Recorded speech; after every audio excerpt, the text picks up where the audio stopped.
Ni ikiganiro gicukumbura amwe mu makuru yatangajwe mu binyamakuru binyuranye mu Rwanda no hakurya y'amazi. Uru ni urubuga abanyamakuru batangiramo ibitekerezo hagamijwe gukora itangazamakuru byubaka. Urubuga rw'itangazamakuru, umusanzu mu itangazamakuru ry'umwuga.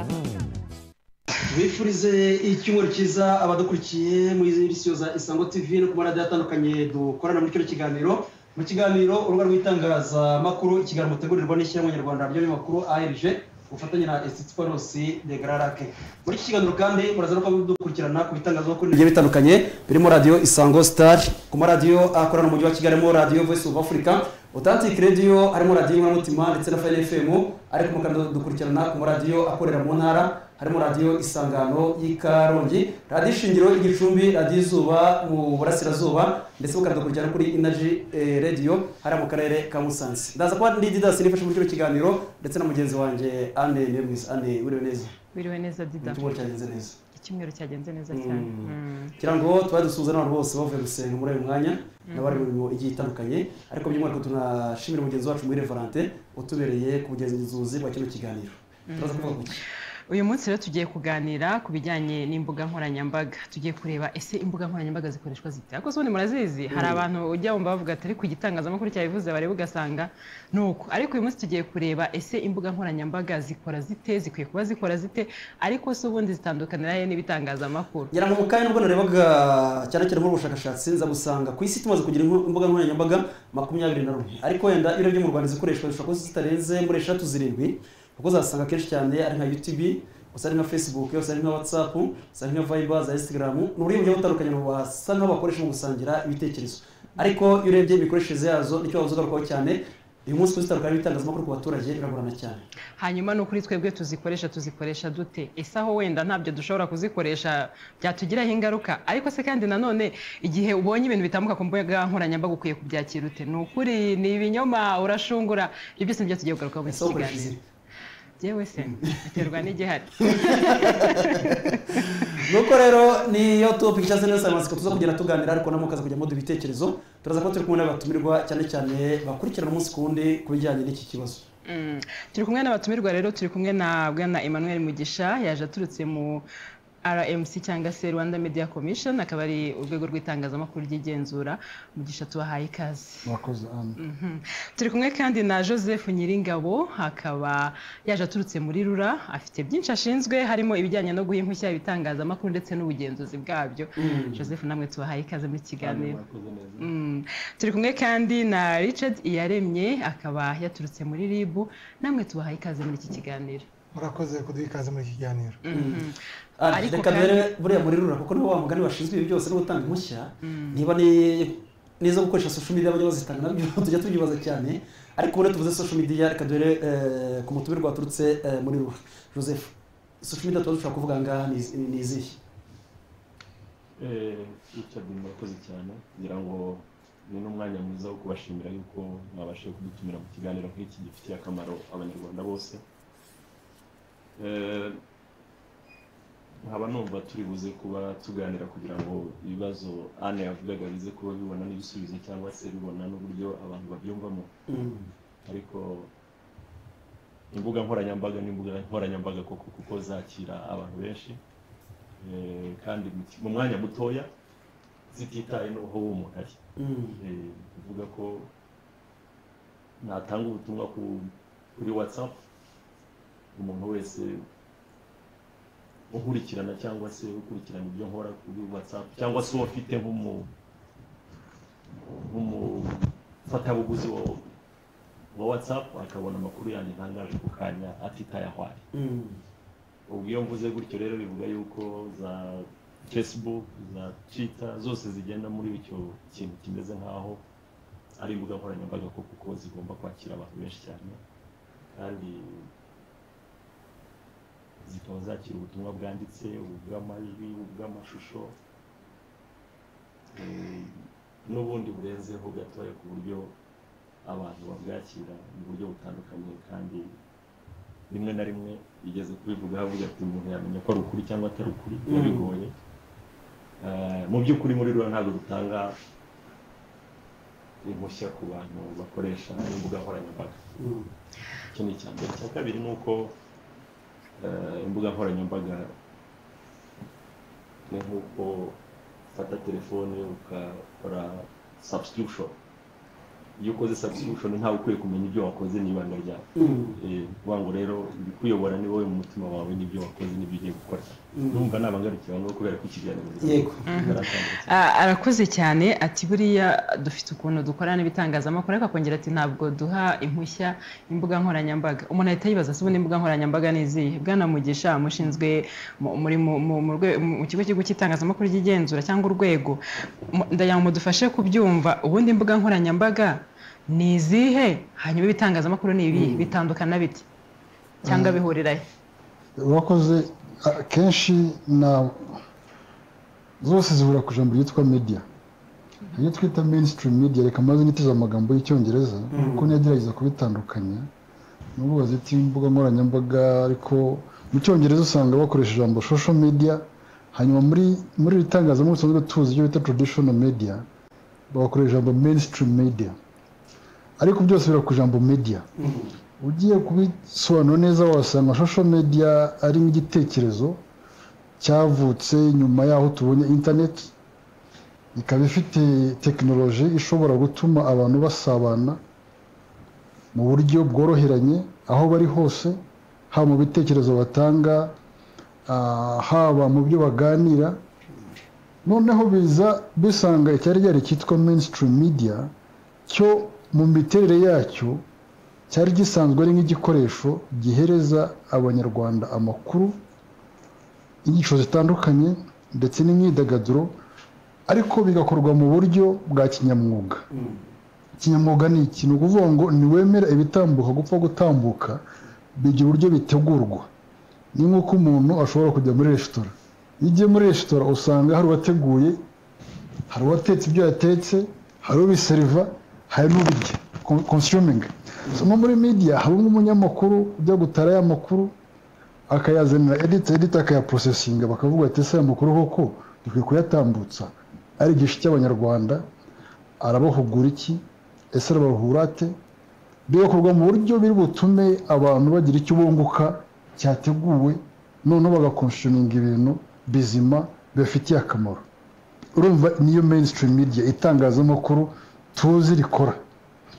Aho internet ije yahaye ubushobozi abantu kuba nabo baba abanyamakuru ariko batari abanyamakuru b'umwuga.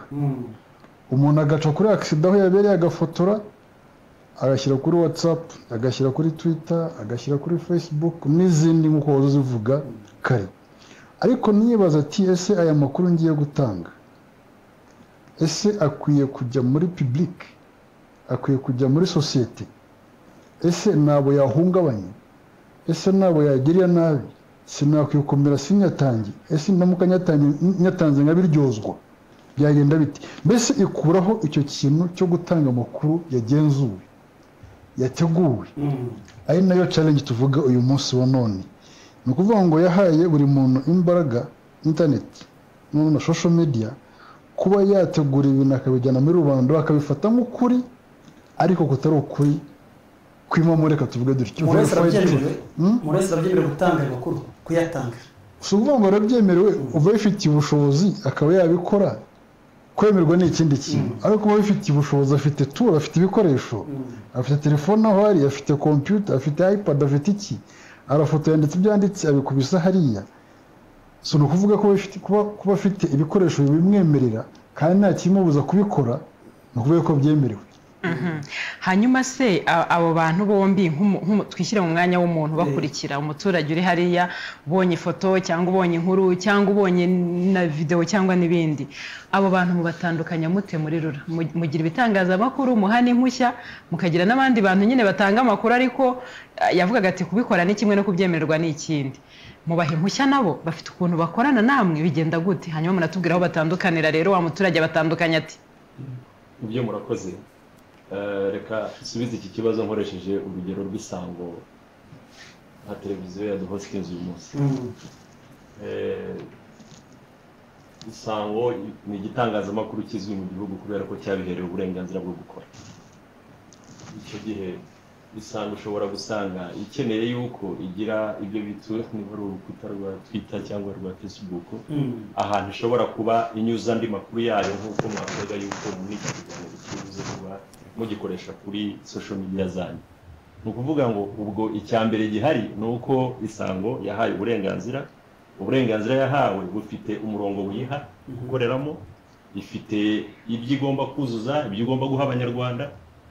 Nisanga koko bikwiye iraza kubinyuza no kuri YouTube nyine kuri Twitter yabo cyangwa kuri Facebook. Urwo ni urugero rwa. Ariko hari umuntu nkuko Mugisha yabivugaga avuga ati hari umuntu ugeze Nyamagabe ahabona impanuka irimo abantu bakomeretse cyane, arangije arafotoye acishije kuri WhatsApp asharinga bagenzi be amagroup ariho menshi cyane harimo n'ay'Iburayi na hehe. Uw'Iburayi hita byohereza muri Amerika, wo muri Amerika byohereze muri Aziya, inkuru imenyekana yuko Nyamagabe habaye impanuka ikomeye cyane. Uwo muntu rwose uretse kuba hari aho amategeko agera akamubwira yuko ibi bibujijwe kubiha abanyarwanda cyangwa se kwamamaza ibi n'ibi bishobora gutera umutekano muke mu banyarwanda, ubundi mu by'ukuri nta ruhushya bisabira. Uruhushya rwa mbere nuko yabonye simukadi akabona na telefone ishobora gutuma abyohereza. Ariko ugiye kureba mu buryo bwo kugira ngo urebe ko mbere yuko ajya kubyohereza hari uwo yabajije ati nohereza ibi bintu, ntawe. Murabizi mwese ahangaha mwitangazamakuru mukora mugira abo bita ba chief editor, bari abantu bakomeye bagomba kugenzura nibura koko yuko ibyo mugiye gutangaza koko byabaye verified ko bigomba kuba bihawe. Ariko umuntu akenshi cyane muri iyi minsi content musagaho cyangwa se ibitangazwa umuntu abikurikirana cyane muri iyi minsi, umuntu ashobora kwibaza niba umuntu asanze accident abaye asavuga ati abantu makumyabiri barapfuye kuko nta rwego rw'abitangaza ufite uburenganzira na polisi n'izindi. Uyu muntu nubwo yatangaje ibyo bintu hari amategeko umunsi wose ashobora gukurikirana ibyo bintu. Ngira ngo badufasha muri RIB. Ese iyo bigenze gutyo hari itegeko umuntu aba yishe, hari icyo abahungabanyije cyangwa nta n'icyo mumubaza, ntabwo aba amategeko yayagonze? Murakoze, biterwa n'ibyo yamamaje. Niba ibyo yamamaje ari ibihuha, icyo gihe yakurikiranaho icyaha cyo kwamamaza ibihuha akoresheje ikoranabuhanga. Urebye itegeko ryasohotse mu igazeti ya leta ryo ku wa 22/8/2018 rikumira rikanahana ibyaha bikoresheje ikoranabuhanga, uhereye ku ngingo yayo ya 16 kugeza ukamanuka kugeza kuri 52 iteganya ibyaha bikoreshejwe ikoranabuhanga n'ibihano byabyo. Ubwo twebwe nk'ubugenzacyaha cyo dukurikirana n'iki cyatangajwe. Icyatangajwe itegeko ribiteganya iki? Iteka ibyatangajwe byose siko bigira icyaha. Tuvuga urugero, umuntu agiye mu bukwe bw'abantu, muri bo mu mitekerereze ye arumva ko bwabaye igitangaza, ubwo bukwe yabutashye ntabwo ari igihuha, arabyamamaje, ubwo nta kibazo kirimo. Ariko iyo atangaje ibintu bigize icyaha, urugero ibiterasoni, ibihuha n'ibindi bisa n'ibyo, icyo gihe rero akurikirana ku cyaha aba yakoze. Ni rero bikora mubyibwirije cyangwa ko ari inzego ziba zabibasabye? Itegeko rishyiraho urwego rw'ubugenzacyaha rikagena n'imikorere yago, riha ububasha ubugenzacyaha bwo gukurikirana icyaha bwibwirije cyangwa se buregewe. Urugero, iyo tumenye ko hari icyaha cyakozwe, dushobora kwibwiriza kuko tubihabwa mu inshingano n'itegeko ryo gukurikirana no kugenza icyo cyaha, cyangwa se uwagizweho ingaruka n'icyo cyaha ashobora nawe kuregera ubugenzacyaha. Byombi birakoreshwa. Ariko Richard, mbere ko yenda tugaruka kuko umuntu ajya yibaza ku twumva tungo RIB yate muri yombi abantu bakoresheje imbuga nkoranyambaga runaka cyangwa se bakoze ibindi bibi, biriya bintu mubikora byarabaye mu Rwanda, byo tubaze tunareba iki kibazo kinahari. Yego cyane, ndavuga ko byabayeho inshuro nyinshi. Urwego rw'ubugenzacyaha bujya bwibwiriza kuba bwakurikirana. Reka dufate urugero, ngira ngo ni inkuru yasohotse mu cyumweru gishize, iyo abanyamakuru nabo batangaje ibintu bigize icyaha. Icyo gihe urwego rw'ubugenzacyaha rwibwirije gukurikirana icyo cyaha. Hari umukozi w'ibitaro bya Ruhengeri iminsi ishize nawe yakoresheje WhatsApp yamamaza ibihuha avuga ko ni pereza twakoraga ku modoka yari yibwe mu bitaro bya Ruhengeri, avuga ko iyo modoka bayibonye yikoreye imizigo ijya mu gihugu cya Kongo za Rusizi. Ibyo rero turibwiriza kuko tubifitemo ububasha duhabwa n'itegeko tugagenza icyo cyaha kiba cyakozwe. Mugisha kuba muri makuru atabwa muri batandukanye n'umuntu wo kubitara kuko muri makuru afite n'izindi nshingano yemerewe no gukora akazi n'akitangaza amakuru. Aba muri makuru tayi muri yombi koresha social media mubikora iki? Mu nshingano tugira twebwe harimo kurengera itangazamakuru kugira ngo naryo rikore inshingano zaryo duhereye ku itegeko nshinga. Ikintu cya mbere mu ngingo 38 iha itangazamakuru ubwisanzure icyo bita press freedom, ariko rigatanga indengayobora cyangwa se exceptions igihe rikoreshejwe mu buryo rushobora guhungabanya umudendezo rusange cyangwa se uburere mbonezabupfura. Hari igihe ashobora gukurikiranwa n'igitangazamakuru cyangwa se nk'umunyamakuru akabiryozwa hashingiye ku mategeko mpanabyaha penal code. Ariko nanone hari igihe tureba tukavuga tuti ese ibi ngibi bibarizwa mu mategeko mpanabyaha cyangwa byabarizwa mu mategeko cyangwa se mu mabwiriza cyangwa se mu mahame y'umwuga. Kenshi ibyo twagiye tubiganira mu rwego rw'amahame y'umwuga, tukagira inama ibitangazamakuru cyane cyane bikorera kuri murandasi online, tukagira inama uburyo bayikoresha neza n'ibisange mu makosa. Ariko iyo byagaragaye yuko agomba kuryozwa amakosa yakozwe mu rwego rwa penal code cyangwa se mu mategeko mpanabyaha, icyo gihe etike nta kibikoraho kuko kiba kibaye icyaha cya old republic, kiba kibaye icyaha cyakorewe sosiyete nyarwanda. Icyo gihe tubikurikirana hafi tukamenya uko bimeze. Twasanga ubucamanza byemeza ni umuntu agahanwa uko bikwiriye, ariko si byiza ubundi kugira ngo itangazamakuru rikoreshwe nk'umuyoboro wakwisanga mu makosa nk'ayo ngayo, kuko ribereyeho kugira ngo ritange amakuru, ribereyeho kugira ngo rihugure abanyarwanda ndetse rinabahe imyidagaduro iboneye. Niyo mpamvu bahabwa license. Iyo license rura itanga ni nka kontra igirana n'igitangazamakuru ku ruhare rw'abanyarwanda. Ni ukuvuga ngo tuguhaye uyu muyoboro ni nk'umuhanda wubatswe n'igihugu, ukoresha mu nyungu z'abanyarwanda n'ukoresha mu zindi nyungu zitari inyungu zifasha abanyarwanda kubaha amakuru anoze, amakuru yagenzuwe afitiye source nyazo, uzabiryozwa. Aho ngaho nizera gusa turakorana kugira ngo tubashe gutuma nanone tudahungabanya bwa bwisanzure bw'itangazamakuru dukoresha imbaraga z'itegeko. Arakoze cyane Emmanuel Mugisha. Ariko noneho ati iyo bikoze mu buryo bunyuranyije n'itegeko urabiryozwa. Ese mu Rwanda hari amategeko agenga imbuga nkoranyambaga? Hari amategeko agenga uko bikorwa? We yaravuze ku bijyanye n'itangazamakuru, hari n'ibijyanye na etike yabo, ibyo birazwi biranahari.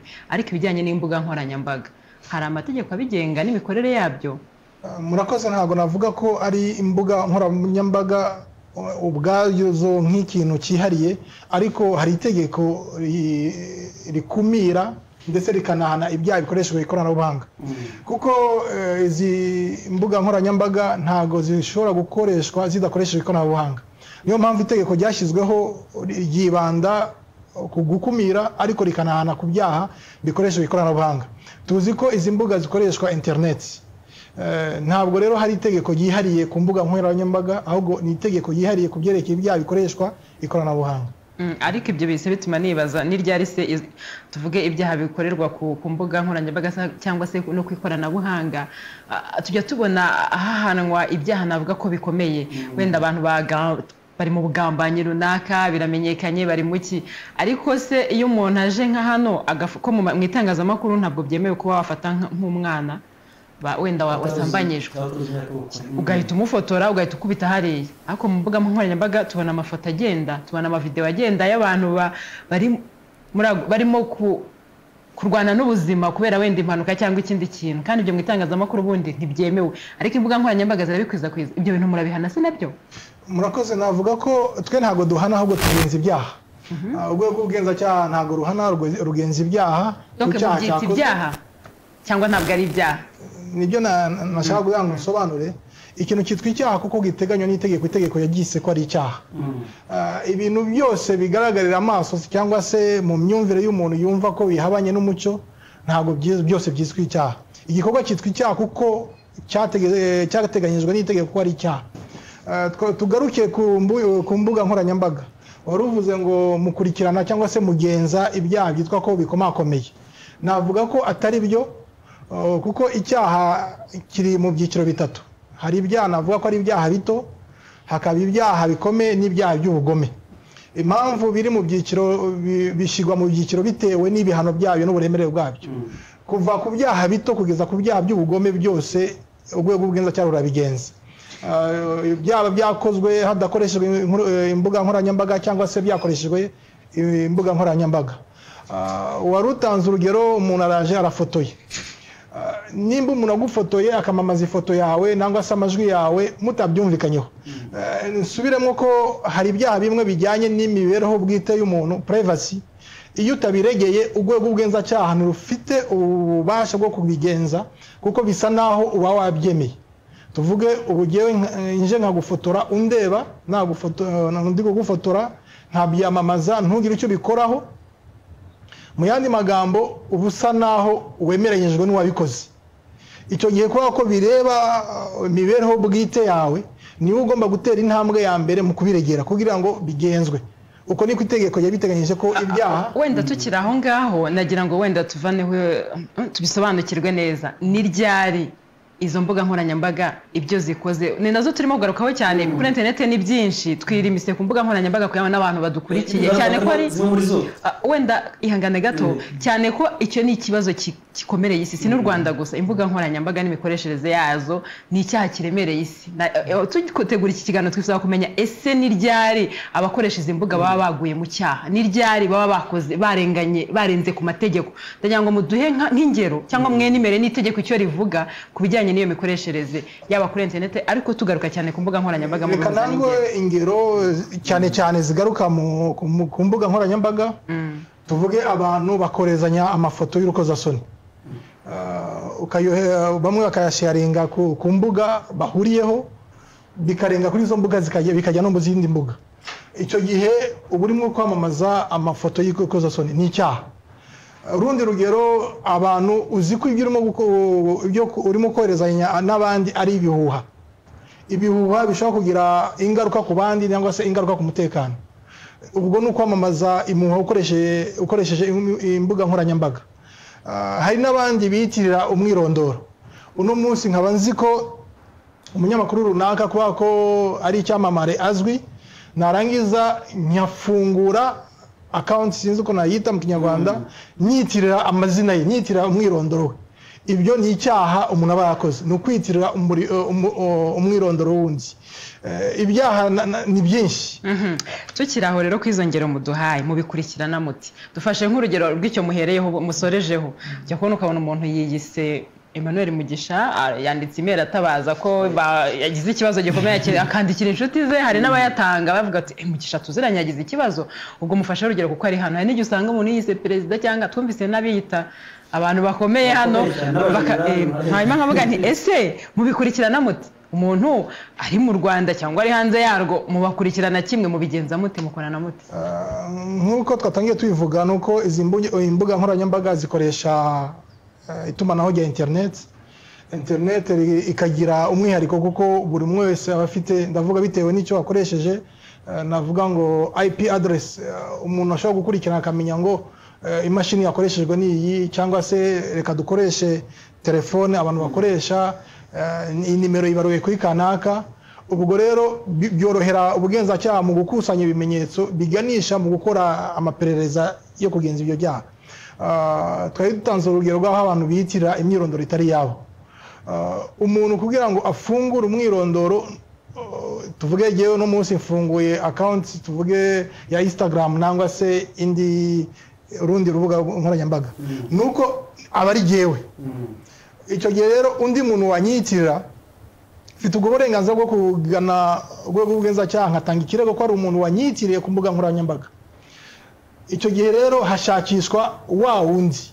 Naze ntanga urugero biterwa n'ikintu n'icyo yakoresheje, nimba ari telefone, nimba ari mudasobwa, igendanwa ibyo byose ubugenzacyaha bufite ishami rishinzwe kugenza ibyaha bikoresheje ikoranabuhanga bubasha gukurikirana bukamenya aho byakorewe n'uwabigizemo uruhare akaba yakurikiranwa ni kenshi turayifite kuko dufite na division ni ishami rishinzwe kugenza ibyaha bikoresheje ikoranabuhanga ni kenshi ngo mu itangazamakuru mwagiye mubona abantu bafashwe bafite za accounts za Facebook z'abantu zitari zabo ibyo bikamufasha mu gukora ibindi byaha birimo ibyaha byo gukoresha uburiganya bambura abantu ibyabo umuntu kubera ko azi ko ndi icyamamare nimvuga ko nagize ibyago abantu bari buntabare mu buryo bwihuse ibyo rero birakurikiranwa usibye kuba aba yakoze icyaha cyo kwitira umwirondoro w'undi aba yarakoze n'icyaha muri babandi basabiriza amafaranga cyo gukoresha uburiganya yambura ibintu abantu ibyabo murakoze katubaruka umurirato urwego mutanga impushya cyane cyane ku bitangazamakuru ariko muri iyi minsi warata inzira nini cyane yo gucuruza isa nkaho yimukiye mu gukoresha izi mbuga nkoranyambaga ugasanga ni ikiganiro umuntu yakoze n'uwo yagishyize kuri YouTube ukazasanga video umuntu yafashe ahantu yagishyize kuri YouTube ibyo n'amategeko n'amabwiriza muri iyi minsi arabigenga cyane ariko ibi bintu nkarura turacyagaruka ku bijyanye no kubikurikirana cyane kuko mwatanze mushya ariko ejo bundi umuntu mumaye gufungura nubwo biri muri RMC gufungura wenda website ariko dufata cyane cyane bafite amateleviziyo kuko tuzatora cyane cyane amateleviziyo menshi muri iyi minsi bafungura online afite televiziyo runaka afite ikinyamakuru yise gikora na televiziyo biriya byo kubikontorora gute ese uramubwira ko biriya byabyo wenda nkarura cyane cyane nk'abantu batanze lisansi ayikore kuri social media arimo turi kigaragara cyane mwafuna icyo gitangazamakuru cye murakoze online media ikaba ariyo mperaho ifitemo components zayo nayo nizo umuntu ashobora kugira televiziyo online akagira radio iri online akagira ikinyamakuru nk'uko basoma umuseke basoma ukwezi hanyuma abo bose bakaba bashobora kuba bajya ku mbuga nkoranyambaga bakurikije ibyo batangarije kuri izo platform zabo online media rero nayo n'indi part nk'uko bavuga broadcasting bisanzwe ya radio na televiziyo mu buryo buri classic tuzi nabo babona uburenganzira bwo gukorera mu gihugu bunabereka imirongo bakwiye kugenderaho bo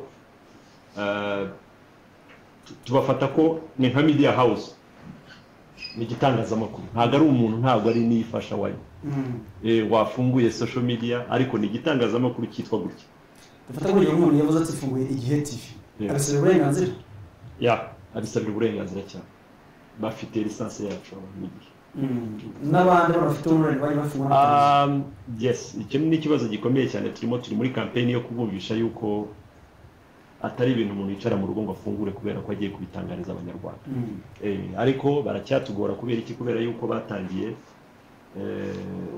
bashobora kuba batarabyumva neza simvuga no kutugora kubera yuko nabo bakeneye kugiramo uburyo bakwiye kuba bari established market yabo nayo ikaba protected twatangiye nyuma y'amategeko yasohotse abiduhera uburenganzira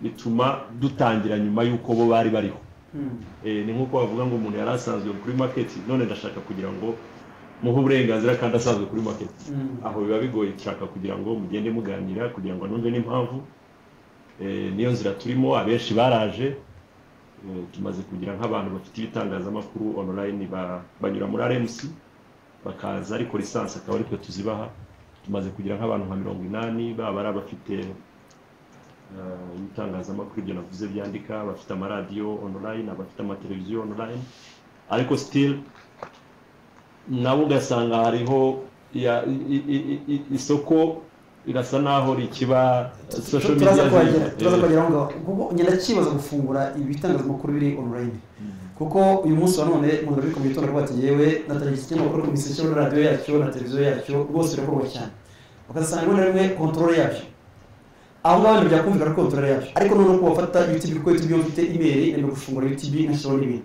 kuri YouTube mu bigenza muti kuri YouTube ni kimwe na social media ntago dushobora kuba umuntu wicaye hanga agafungura account ye cyangwa se channel ye kuri YouTube ntago dufite uburyo tumuregulating uyu munsi ariko umuntu uri registered mu Rwanda ukorera mu Rwanda utangariza abanyarwanda mu buryo bwo wo kuvuga ngo ni kuri territory y'u Rwanda uwo muntu turamuregretiye turamubona rwose mu gihe social media zawe ubucuruzi cyane cyane mu itangazamakuru rinigeze umunsi wundi kuko zo ubucuruzi izi website ibitangazamakuru uko biracuruza cyane mu bihuza gute na content mu batanga sinzi niba numvise neza ikibazo mbajije kuko umuntu aravuga ati ngiye kubona views nyinshi cyane mbaye gucuruza ariko byo bitangazamakuru cyane cyane ngiye kubona abantu basuye akaba hotel kugira ngo bashe gucuruza rimwe na rimwe bagafungura na channel bati mwiyandikishe kugira ngo ndi umubare runaka mu kontrabute cyane cyane kubanye mu bitangazamakuru ubu ni umutego w'abanyamakuru wakoze ubwonko cyane ari naho usanga benshi bagwa mu makosa yaba ari amakosa abajyana mu mategeko mpanabyaha cyangwa se mu bugenzuzi bw'amahame y'umwuga kubera cya kintu cyo gushaka audience gushaka guhitinga niho usanga batambutsa inkuru z'amakabya nkuru bamwe ugasanga ntibitaye no gutekereza editing bikabashyira mu makosa cyane cyane yari nk'ibintu ubona yuko abanyarwanda bahagurukiye cyane ndafata nk'urugero mu minsi yashize twari dufite igikorwa cya Miss Rwanda urumva ni igikorwa abanyarwanda bose bakurikiranaga hafi twabonye amakosa menshi itangazamakuru rimwe na rimwe n'abanyamakuru namwe bagiye bakora aho usanga batandukira n'abanyamwuga ugasanga babaye abafana bakabikora bagamije kugira ngo babone hit cyangwa se babone ubwinshi bw'abasoma ibyo batangaza bamwe muri bo uyu munsi wa none bisanze mu makosa akomeye cyane barimo barakurikiranwa ni nayo mpamvu duhora duhura nabo cyane cyane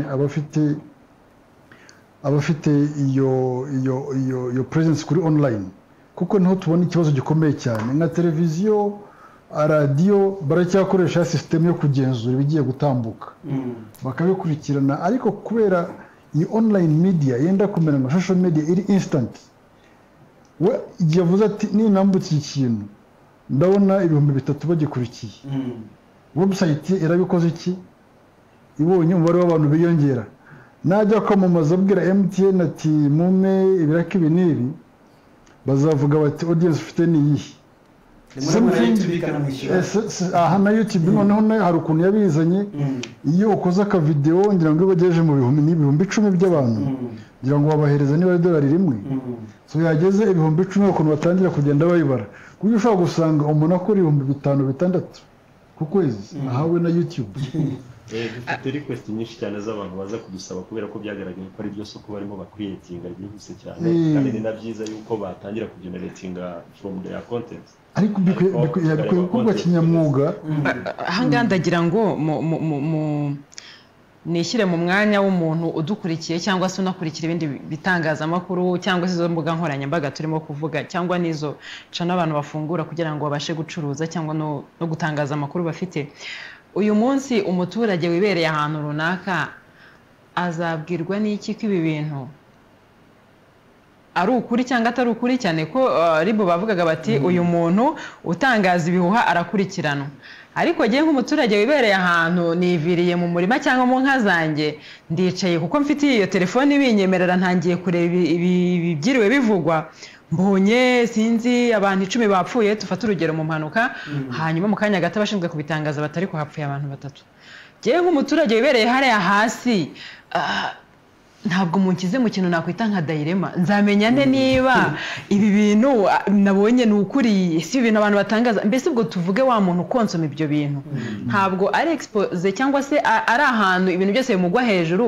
rimwe rimwe bikaba byanamutwara icyo kibazo ubajije ni nacyo ngira ngo cyakabaye konsa n'ikiganiro wenda tukumva uburyo n'abaturage bafashwa mwigeze kubaza Joseph Mutese Rura ya regulatinga social media birashoboka kugeza uyu munsi ni ihurizo n'ibihugu bifite tekinoloji zihambaye uretse Ubushinwa ariko ntitwafata modeli y'Ubushinwa aho usanga no kugira ngo accessing Facebook uri umuturage ugiyeyo internet yawe kugira ngo uza accessing internet ni ikibazo ibyo tubyijemo twebwe twaba tugiye kunyuranya n'amahame agenga abanyarwanda dukoresha constitution ari naho kenshi tuvuga tuti ese tugakomeza tukavuga tuti tubuze igisubizo twakora iki inzobere zimaze kugenda zisesengura uburyo social media na fake news iryo jambo umaze kuryumva fake nabwo ni ijambo ryavutse rijyanye nabyo none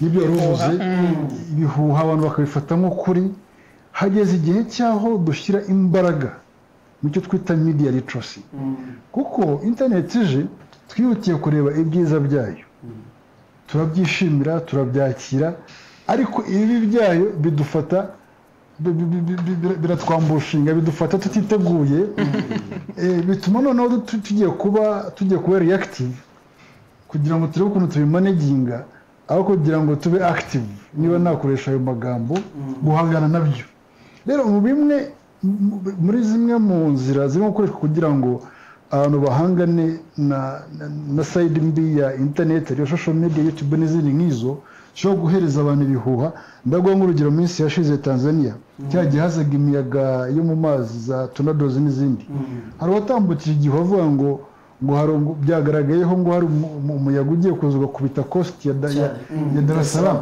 abantu barahunga chaos ziraba ambutiyaje ibiki n'ibiki ari igihuha urumva cyateje umutekano cyahungabanyije umutekano w'abantu urumva yuko social media zifite imbaraga zo kuba zahungabanya ubuzima rusange bw'abantu mu buryo bwose bushoboka biradusaba iki rero nacyo dushaka gukorwa cyane reka banza batwereke ingaruka zareba amaze guterwa n'izi social media ko turebe nari gukurikirana nsanga social media zatangiye gusa niho zigaragara cyane kuva muri 1967 ntabwo ari nkuru cyane hatangiye kuza smartphone n'uburyo bwa internet ariko uyu munsi ingaruka ziri kuba kuri izi social media hari ibyiza tutagiye kubivuga byo birahari byinshi cyane ariko ingaruka ziri kuba n'izibe na muri ingaruka muri burana zo muri minsi ingaruka ya mbere ni uko ushobora kuyobya n'abaturage cyane ko baba batabasha kumenya icyo ukuri n'ikitari ukuri ubwo rero ni ukuvuga ngo ingaruka niyo yo kuyobya abaturarwanda iya kabiri hari n'uburyo izo social media zifatwa nk'aho ari ibitangazamakuru runaka bikagira izina nk'ibitangazamakuru bivuze ngo bigiye mu bundi buryo hari aho naho biza kuza kubangamira ibitangazamakuru bizwi kubibangamira ni ukuhe rero ni uko uwo unyuza kuri wafunguye cano kuri YouTube araza kwifata yuko ari we muntu uproducinga video nziza cyane kandi wenda locally dufite abaproducinga rimwe na rimwe bakaniyitira nizo batakoze cyane ariko ibyo birimo birakurikiranwa cyane kubera ibintu bya copyright ubu ngubu international ngira ngo RDB niyo ibidrivinga hanyuma ngira ngo RIB irabizi cyane ko ibihangano by'abahanzi ubundi mu yandi magambo bikwiye kubatunga iyo rero abantu bagenda babi akarebo kasohotse agasohotse mbere akaba ari ugatwara mbere nk'aho ari bo bagakoze amategeko rwose ari clear cyane ko zabakurikirana kandi birimo birashyirwamo enforcement ariko ubundi hari ingero dufite uno munsi Mugisha yanabikomoje ati mu minsi ishize twabonye abantu bari abanyamakuru ariko kandi bagwa no mu kintu nakwita ko ari ugufana muri Miss Rwanda hari abakoresha izi mbuga nkoranyambaga cyane ko abo baguye muri ibyo ntabwo banabiguyemo kubera ko bafannye ngira ngo hari ibindi byabikurikiye ariko none nagira ngo ngaruke kuri icyo kintu hari abantu uyu munsi tuzi dufite bahanwe mu bavuga amategeko arahari arabigarukaho arabikurikirana hari ingero dufite z'abantu bahanwe cyangwa se barimo bakurikiranwa kubera ko bakoresheje izo mbuga nkoranyambaga mu buryo butari bwo murakoze navuga ko bahari dufite ingero z'abantu bagiye biyitirira imyirondoro y'abandi bakiyitirira abahanzi cyangwa bamwe mu bayobozi abo barafashwe bamwe bakatiwe inkiko zibahamya ibyaha ngo hari uwigeze gufungura account ya Facebook yitira umwe mu bayobozi urukiko rwamamije icyaha akatigwa igifungo cy'imyaka 3 n'iyazabu hari uno munsi abakiri mu nkiko bakiburana imanza zitari zaba navuga ko batari bahamwa icyaha n'inkiko ariko bari muri procedure zo kuburana ibyo rero navuga ko birahari arabahamije icyaha n'inkiko hari n'abakiburana muri no minsi reka duhere ku bintu biheruka kubeje bundi je nabonye ku mbuga nkoranyambaga ntabwo natinya kubyita ko hari abantu babyitwikiriye bakatangira no kubiba ibintu bijya gusa n'amacakubiri no gusubiza u Rwanda ahantu rwavuye ibyo bintu byarabaye ntabwo ari ibanga byazungutse ahantu henshi na CNLG nkavuga ntibariye abantu kandi babikorega ku mbuga nkoranyambaga haba harimo ntabwo wenda ndi bukubwire ngo tubwire ngo ni bande ni perezida yakomeje ariko abanyarwanda bakeneye kumenya aba bantu bakoze ibintu ashaka kudusubizaho twavuye haba hari abakurikiranywe hari nibura bataye muri yombi bakaba ntutubwire amazina wenda utubwire bimeze bite murakoze navuga ko hari abafashwe ubugenzacyaha bakorera amadosiye nk'uko biteganywa n'amategeko bashyikirizwa ubushinjacyaha bakiri muri procedure zo kuburana n'inkiko ndavuga hafashwe abantu 3 ubugenzacyaha bwamaze no kubashyikiriza ubushinjacyaha bakiri bataraburanishwa n'inkiko kugira ngo urukiko rubaburanishe ku byerekeye ifungwa n'ifungurwa by'agateganyo kesi yabusariye na tujyamo cyane ako kesi bariye cyane byari ibyaha byo gukurura amacakubiri n'ivangura muri iki gihe cya Miss Rwanda bakoresheje imbuga nkoranyambaga murakoze arakoze cyane hanyuma rero namwe abantu mudukurikiye ibi turimo tunaganiraho ni namwe mu byakira nimwe akenshi mu bikoresha ni namwe bihabwa yaba izo video yaba ayo mafoto yaba izo nkuru hari n'amablog n'ibindi nabyo abantu kabona barasoma ibyo bintu ese mwebwe mudukurikiye ntabwo mushaka mufite ibintu mubona mutubwire bibagiraho izihe ngaruka bibagiraho rwose ko umwana nakiri baravuga ati mutubaze kijyanye na blog kuko hari abantu bari hanze y'u Rwanda usanga bakoresha za blog mu gusenya igihugu aba bantu bibira bakurikirana cyangwa se rura igikontorero byo bohereza ku buryo bitangira mu Rwanda ubwo wenda asubiza icyo kibazo n'abantu badukurikiye mwemerewe guhamagara uyu mwanya twabakira hari telefone hari iki mu gihe bagenda bakira ibibazo batari kuri televiziyo baradubura kuri 078583 078583 kushaka gukurikira kuri radio naje cyangwa se muri serivisi za radio izuba ariko iyo telefone tuza gukoresha twakira abantu musoza Isango TV murakoze reka mvuge ku byerekeye blog yarabajije ngo ese hari abantu bakurikiranywe nk'abantu bari hanze natanga urugero hari umuntu wakoreshaga blog yamamaza ibihuha bigamije kwangisha abaturage ubutegetsi buriho urukiko rwamukatiye imyaka 10 ariko biracyari mu nzira zo kujurira ubwo ndavuga ko bahari yaba wabikorera hano wabikorera hanze dufite ubushobozi bwo gukurikirana aho waba urabikoze ari Burayi yari mu Bubiligi yari mu Faransa umuntu mwemerera ko mukurikirana turamukurikirana yego twifashishije Interpol mu gihe dufite ibimenyetso tugasaba igihugu yaba aherereyemo kugira ngo agarurwe aryozwe ibyo yakoze ariko muraza kudufasha kuko tubona blog nyinshi cyane zisa naho zirwanya ubuyobozi cyangwa se ubutegetsi nyinshi cyane tubona ziri hanze nyinshi cyane ko tutarumva abantu batumiriwe cyangwa se cyangwa mandatariza batumiriwe biterwa n'imikoranire y'ibihugu kuko turasaba hari abadasubiza hari abasubiza nari nguhaye urugero rw'umuntu wavanywe muri Norvège yakoreshaga blog mu kwamamaza ibyo bihuha yakatiwe n'urukiko ubu aracyari mu bujurire ibyo navuga ko yaba uwabikorera hano mu gihugu n'uwabikorera hanze bose barakurikirana nk'uko amategeko abiteganya mugisha baraza kudufasha cyane cyane mu hafi n'itangaza makuru ugiye bigaragara cyane ariko muri uzasanga ibyo dukunze kumenya byinshi cyane yabona barara kuri telefone tuza kubakira ni kubona kuri tekinike barandi ubwo naza kutonora kuri telefone tuza kugenda tuzakira izambere niziza hari anabijyanane hari n'umuntu uvuze ati ariko ibintu burimo kutubwira birasa naho abyanditse mu buryo nakwita ngo birasa naho ahari turimo dusa n'abababwira ibintu ariko bidafatika hari ingero zihari ibyo byose niba ibi bintu bimaze igihe wahoze uvuga igihe social media zavukiye ku isi zigeze mu Rwanda ntabwo ari kera cyane ariko sinavuba ntihabuze umwaka cyangwa 2 cyangwa 3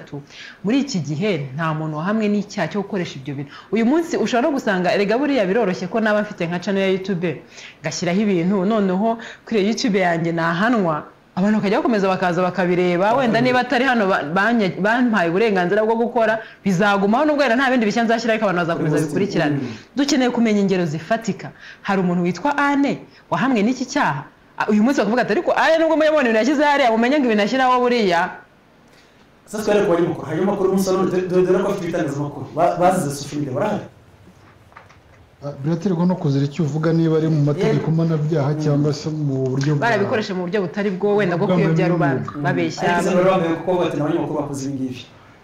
mu rwego rw'amahame agenga umwuga w'itangazamakuru twagiye tubabona kenshi nagiye mbisubiraho ugasanga umuntu afashe ibintu cyane cyane kuri YouTube agamije kugira ngo abone hits online social media ubwo bitandukanye na mainstream media hari umunyamakuru ufashe ikintu akagishyira xw.tv ni urugero ariko umwitirirwa ariko atagiye kuvuga ati nimbona abantu 30 bagikurikiranye YouTube iranyishyura. Hari n'undi uvuga ati nabonye inkuru ishyushye breaking news ndihuse nyikubiseho ariko mu kuyikubita ngo nyamame y'umwuga ariko agamije kugira ngo website yikore iki igiye traffic n'ibintu bibiri bitandukanye kimwe cyo kujyana amategeko manabyaha andi rado n'urugero bwati tubarize hari televiziyo imwe yakoraga online niba ineme ntitubizi yitwaga Iwacu TV uyu munsi arimo ko bari batatu batemwe banafunze nyabasha ko baranakatiwe ni ibyaha umuhanabye cyangwa ni ibyaha by'umwuga bagize barakoze irantu abanyamuriro bakibaje cyane byagiye muri kategori y'ibyaha manabyaha ni ukuvuga ngo amakuru batambutsaga ni amakuru bavanaga ku zindi mbuga bakayashyira ku mbuga zabo ku buryo batagenzuraga neza ingaruka z'ayo makuru. Ndumva RIB yarabashyikirije prosecution ubushinjacyaha ubu ndakeka yuko barebwa n'amategeko manabyaha uko ubucamanza buzabihitamwo niyo dutegereje ariko urwo rugero rurahari.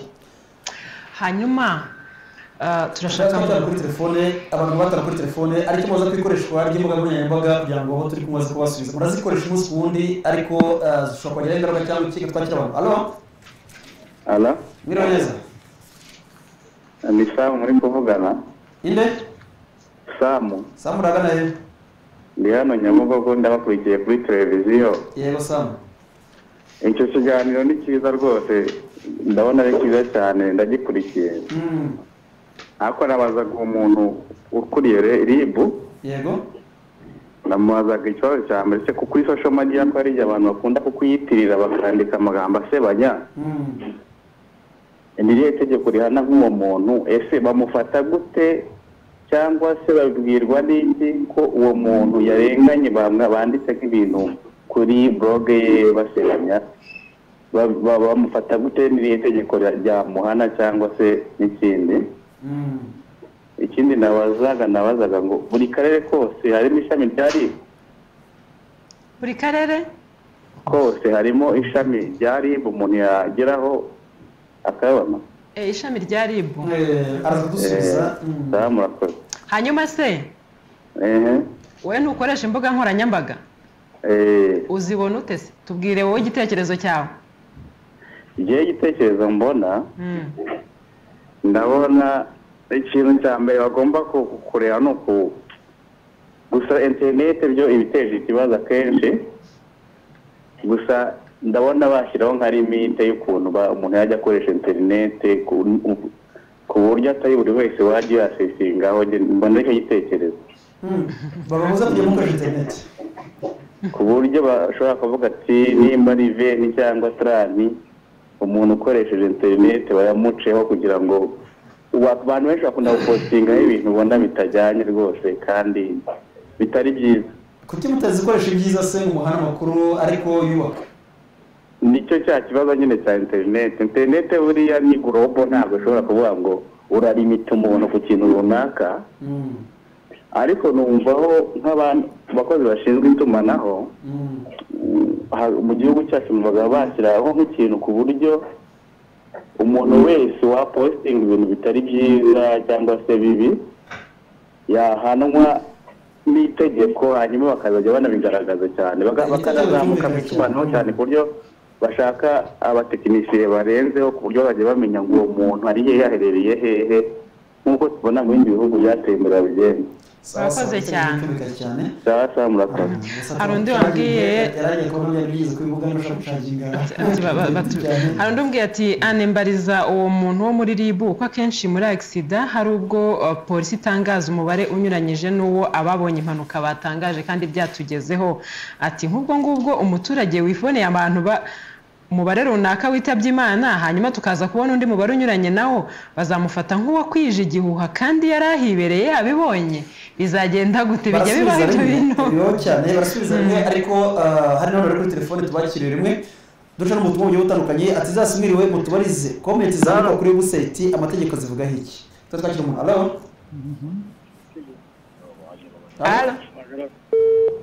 ati komite zarimo kuri website amategeko zivugaho iki ko abenshi bahisha amazina akavuga amagambo ashobora guteza ibibazo. Komite zandikwa ku nkuru runaka zatangajwe n'abanyamakuru. Allo? Oui. Allo? Oui, turakumva. Salama boss. Wiriwe neza. Muraho neza. Ndumva. Allo? Oui, allo? Mwiriweho? Wiriwe neza. Mwiriwe mutese. Tumeze neza. Wari uhamagaye ngo udugitekerezo se? Yagiye, reka wenda tube tunaretse bino bibazo bavuzeho. Allo? Mwiriwe neza. Mwiriwe neza. Yego. Ni Jean Baptiste. Yego. Ikiganiro ndagikurikiye. Musuhuza n'abatumirwa nabo nabasuhuje. Yego. Njye nashaka kugira ikintu mvuga, wenda hari mugenzi wanjye mu kanya wari umaze kuvuga, numva ikibazo ahari ashaka kuvuga ko ari internet, ari social media. Ngira ngo abantu benshi iyo bagira icyo bavuga ku birebana n'uburyo internet, izi mbuga nkoranyambaga zikoreshwa, akenshi wumva arizo bagize icyaha. Njye nkavuga ngo rero ntabwo ikibazo ari internet, nta nubwo ikibazo rwose ari social media, ahubwo ngira ngo icyo abantu bari kurwana nacyo ngira ngo ni ikibi, ni ibivugirwa nyine mu buryo buri negatifu cyangwa se bikwirakwizwa hisunzwe izo mbuga nyine, kubera ko biranashoboka ko ushobora gukoresha izo mbuga kandi ukwirakwiza amakuru meza yubaka abantu rwose, atuma abantu basabana bakubaka ubumwe bwabo n'iterambere ryabo rigashoboka. Ariko hanyuma se Jean Baptiste, yego, nk'umuntu ukurikirana ukareba izi mbuga nkoranyambaga iyo ziguhaye amakuru, ibitangazamakuru bikaguha amakuru n'ibindi ahantu kuri hose amakuru ukayabona, we yavangura ute cyangwa byose urabyakira? Ngira ngo kubyakira byose, ngira ngo ahubwo byose ikiba byose bikugeraho, ahubwo ngira ngo buriya bitewe wenda n'ubushobozi bw'umuntu bwo kwanariza, bitewe wenda naho ari n'uko asanzwe we, birashoboka cyane ko mbere na mbere turi abantu, nibyo ushobora kuba uri umuntu wenda ntiduhuje wenda ubumenyi cyangwa se skills mu buryo bumwe cyangwa ubundi, birashoboka yuko hari amakuru ushobora kwakira bitewe n'amarangamutima yawe n'ibyo wifuzaga n'uburyo wabyifuzaga, bigasa naho biguhaye igisubizo ariko kitari cyo. Ariko kandi nanone ngira ngo mu buryo bw'ubunyamwuga wenda tugaruke nk'uburyo inkuru zishobora kwandikwa cyangwa zigatangazwa ari iz'amashusho cyangwa ari amajwi cyangwa n'uburyo bw'inyandiko, birashoboka ko hari n'uwabyandika mu buryo bw'ubunyamwuga, hanyuma amakuru akagera ku mukiriya wa nyuma, ari umusomyi cyangwa ari uwumva cyangwa ari ureba, akabona koko amakuru yahawe ariyo. Ibyo nabyo birashoboka. Ariko nanone iyo ugiye kureba, reka twisunge ingero z'aho mu by'ukuri ikoreshwa ry'imbuga nkoranyambaga zagiye zigira uruhare mu gukora ibintu bikomeye. Ngira ngo niba mwibuka hashize nk'igihe nko mu mwaka wa 2011, abibuka neza biriya bintu byigeze kuba mu bihugu by'Abarabu, Prince Arabe, abakurikirana bakubwira yuko iriya mpinduramatwara yabaye mu gihe gitoya, ugasanga abaturage bo mu Misiri no muri Tunisia no mu Burasirazuba bwo hagati bakoze kiriya kintu, uburyo byakozwe mwarabibonye cyangwa abantu barabikurikiranye. Social media bakubwira ko yabigizemo uruhare rukomeye hejuru ya 80%. Yego. Birakwereka ngo social media itagenzuwe mu by'ukuri, birashoboka yuko yakoreshwa mu kibi igasenya, ariko kandi nanone naho abantu nyine naho gukomeza kwigisha abantu n'uguhozaho, ngira ngo nibyo navuga, birashoboka yuko hari n'abayikoresha igakoreshwa mu cyiza ikanubaka. Urakoze Jean Baptiste. Yego. Ngira ngo tugende tunyura no mu tundi, ariko hari n'abantu kuri telefone tubakira ngo tugarukire rimwe. Hari abandi bari kuri telefone kugira ngo tugaruke muri studio rimwe.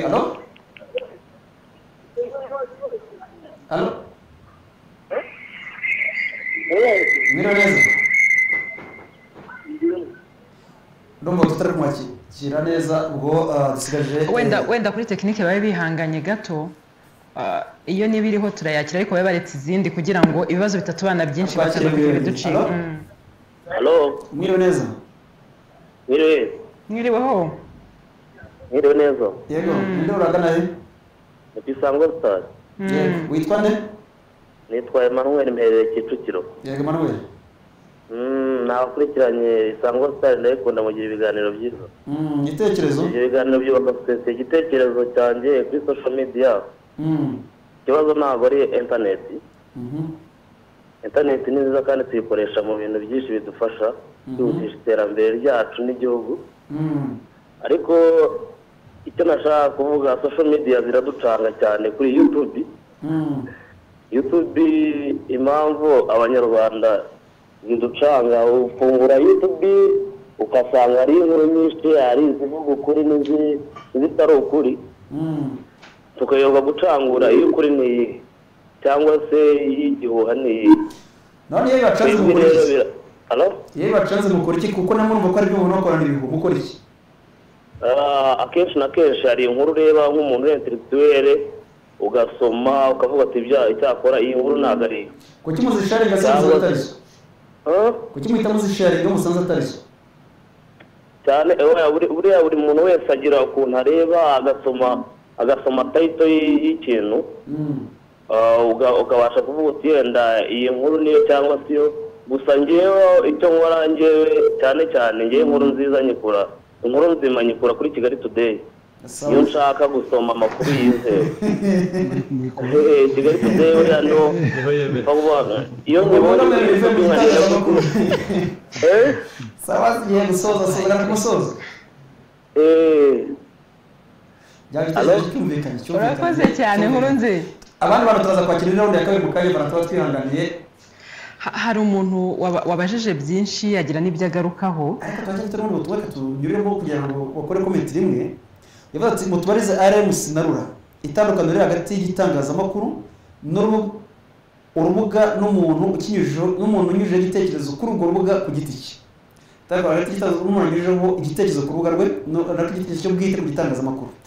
Ati muri comment hari igitangazamakuru akora ushobora gushyiraho comment ishobora guteza akari comment y'igitangazamakuru cy'umuntu. Hari n'igihe aba ari inkuru ariko ari nk'igitekerezo. Tujya tubona inkuru ziza ari ibitekerezo, abantu bakakwandikira igitangazamakuru, umuntu agashyira igitekerezo cye uko abyumva ariko kigatambuka kuri cya gitangazamakuru. Ati naho ribu muyimbarize, ese iyo bigaragaye ko hari umuntu ukoresheje igitangazamakuru mu buryo butari bwo, hahanwa nde? Ni igitangazamakuru cyangwa n'uwo muntu? Duce kuri ubutumwa gato bwa nyuma dusorezaho. Ati icyaha mu gusebanya cyakorewe umuturage usanzwe kuri social media kandi atazi umuntu uri inyuma y'iyo account ya Facebook cyangwa Twitter cyangwa Instagram cyangwa YouTube, yarega gute atazi uwo arega? Urugero, hari uherutse guharabikwa kuri YouTube channel, nyamara guharabikwa atari umuyobozi ntibiri muri code penale y'icyaha. Hari uherutse atari umuyobozi. Urabona ko iyo yarozwe umuturage bita muri penal code. Ati ribu niyo yonyine ifite uburyo bwo kumenya identity yabikoze. Ikindi, ibihangano muri production byiganwa n'abita pseudo abantu batazwi, nabyo ngo bigenda gute? Umuntu wabaye victim y'ibyo byaha bazamufasha kumenya identity yo arega? Twe turi abaturage ntabwo dufite ubwo burenganzira. Aha reka rero tugende tureba uburyo twaca muri ibi bibazo, wenda duhe no ku iki ngiki basorejeho. Niba umuntu asebeje mugenzi we cyangwa asebeje undi muntu runaka, hari n'igihe ubashobora gusebya rega ntunabimenye ko wagusebeje. Ibyo murabizi, ukabaho utazi rwose, ukabaho ukajya uhita abantu bagakebuka atari utazi ibyabaye. Ariko noneho nkahita nibaza nti ese uyu muntu w'umuturage runaka witwa na Maria usebejwe ku mbuga nkoranyambaga, ribu nta kintu mukora? Kera hajyaga habaho ibintu sinzi n'uyu munsi bikiriho bya ministère public, ikintu nk'icyo ngicyo cyaba ari ikintu gishobora kubangamira societe niyo baba batabaregeye amategeko akagira uko abiteganya. Uyu munsi bigenda gute? Murakoze, nigeze kubivuga tugitangira mvuga ko itegeko riha ububasha bw'ubwinzacyaha itegeka ko ubwinzacyaha bushobora gukurikirana cyangwa se kugenza icyaha bubwibwirije cyangwa se burigiwe. Navuga ku byerekeye ibibangamira ituze rya rubanda muri rusange, usibye ibyaha bimwe bikorwa byerekeye imibereho bwite ya muntu, aho itegeko rivuga ko uwakorewe icyaha ari ugomba kukiregera. Impamvu yabyo nuko hari bimwe ushobora uwagikorewe avuga ati kujya mu bugenzacyaha bikazajya mu bushinjacyaha bikazajya mu nkiko, nkumva nta nyungu naba bimfitemo, ahubwo byarushaho gutuma binamenyekana n'abatari babizi. Agahita nk'uko muri peno ko dusanga gusebanya uyu munsi none abantu harimo n'abasebeje abayobozi bari kubaza ko umuturage wo hasi. Hano turimo kuvuga kuri social media, kugusebya uno munsi tuvuge tugahurira mu muhanda nkakwita kuri umusinzi oya ufata ifoto yawe ndakanyisi posting nibyo nkubwira ko uyu muntu yaribye mu mukurikirane uzamubona indangamuntu ibintu byose akabikubitare nibyo mvuga ko ibyo ntabwo abyemerewe kuri ba bandi bavuga ngo umuntu yaribye yagize gute kuko urwego rw'ubugenzacyaha nibwo rushobora kugaragaza abantu bakurikiranwa tuvuga abantu barimo gushakishwa uno munsi umuntu umukozi wo mu rugo aranyibye nturaregera n'urwego rw'ubugenzacyaha ufashe indangamuntu ye cyangwa amafoto ye ngo mukwirakwize ku mbuga nkoranyambaga ntiharashakwa n'ibimenyetso by'ibanze tumenye ngo mu by'ukuri uyu muntu yibye none se hari abakoze ibyo bahanwe ngo tuvuge ngo abandi bazabitinya hari uwahanwe yakoze ibyo uyu munsi nibyo mvuga ko ku byaha byerekeye imibereho bwite ya muntu iyo umuntu atabiregeye rimwe amategeko adukumira kubikurikirana urugero nari nkubwiye ngo hari umuntu avuga ati yewe kubikurikirana ubwabyo byatuma birushaho kumenyekana agahitamo kubyihorera nibyo ni urugero nari ntanze ariko kuri bya bindi bihungabanya ituze rya rubanda bitajyanye n'imibereho bwite ya muntu ubugenzacyaha bukurikirana bibwibwirije bijyanye n'uyu muntu wari ubajije ubugenzacyaha bukurikirana bubyibwirije bitumye nsubira ku kiganiro twageze mu minsi ishize n'abantu tuganira bisanzwe ubwo birajyana n'icyo mu minsi ishize nyine bino bintu turagaruka kuri Miss Rwanda kuko niyiheruka wenda hari ibindi byabaye na mbere yayo abantu bose baribazaga ariko harya uyu munsi ribu mubona mutaratinze gukurikirana biriya bintu kugeza ubwo ugasanga birasirikira umunsi umwe icyumweru hafi ibyumweru bibiri CNLG isohoye itangazo amategeko atangiye gukurikizwa uretse na kiriya ngira ngo nicyo uyu muntu anatwandikiye wajya guca ugasanga ni urugero hari groupe imwe umuntu yakreye yita Josiane ayikreye agakora ko yiga muri kaminuza y'u Rwanda kandi si undi ayikreye yita Josiane ayikreye akoreka ko wenda ari umutwe mu biki kandi si undi akoreka kandi atoye Kicukiro ugasanga rimwe n'ubundi imikoreshereze yabo byagiye biteze ikibazo gikomeye cyane aba bantu babitira account bo karimo kubona ko atari umuntu wo kuyikoresha kuko iki cyarabaye muri Miss Rwanda cyane reka nsubize ku byo Ana yarabajije ati se ubugenzacyaha bwatinze kubikurikirana ubugenzacyaha mu gukurikirana no kugenza ibyaha ntabwo bujya mu binyamakuru bivuga ati ngo hari icyaha dutangiye gukurikirana ntabwo biri mu nshingano zacyo abandi izindi nzego zishobora kuvuga ati ibi turabyamaganye tugize gute twebwe icyaha cy'igikorwa ubugenzacyaha butangira kukigenza ibyo rero gutangira kukigenza si ngombwa ko tujya mu itangazamakuru tubyamamaze ko turimo kugenza icyaha iki n'iki nahoze ntanga urugero ko uyu munsi hari abantu bashyikirijwe ubushinjacyaha nabo bwamaze no kubaregera urukiko rusaba ifungwa ry'agateganyo ibyo rero ntabwo tujya mu itangazamakuru tuvuge ngo hari abantu muri Miss Rwanda cyagiye batangira gupostinga twese dukurikirana aho niho dutandukanye n'izindi nzego nongere nibutse ko n'iperereza ry'ibanze rikorwa mu ibanga ibyo rero bituma rero ibyo ubugenzacyaha bukurikiranye ako kanya ntabwo twajya dukurikirana ako kanya tujya mu itangazamakuru ngo twatangiye gukurikirana kana oya umuntu yitira izina ryanjye akarikoresha kuri social media kamite ngisubizo umuntu ufite uburenganzira bwo kumukurikirana cyane rwose ufite uburenganzira nahoze mvuga ko kwitira umwirondoro w'umuntu ni icyaha